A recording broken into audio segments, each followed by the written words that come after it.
പ്രിയ കൂട്ടുകാരെ, ഇന്ന് നമുക്ക് കൗണ്ടർഫീറ്റ് എന്ന ഇംഗ്ലീഷ് വാക്കിന്റെ അർത്ഥം നോക്കാം.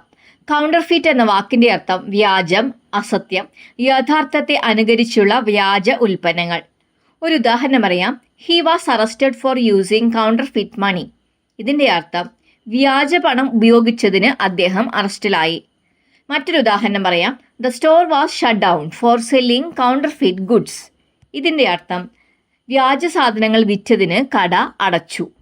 കൂട്ടുകാരെ, ഒരിക്കൽ കൂടി പറയാം. കൗണ്ടർഫിറ്റ് എന്ന വാക്കിന്റെ അർത്ഥം വ്യാജം, അസത്യം, യഥാർത്ഥത്തെ അനുകരിച്ചുള്ള വ്യാജ ഉൽപ്പന്നങ്ങൾ.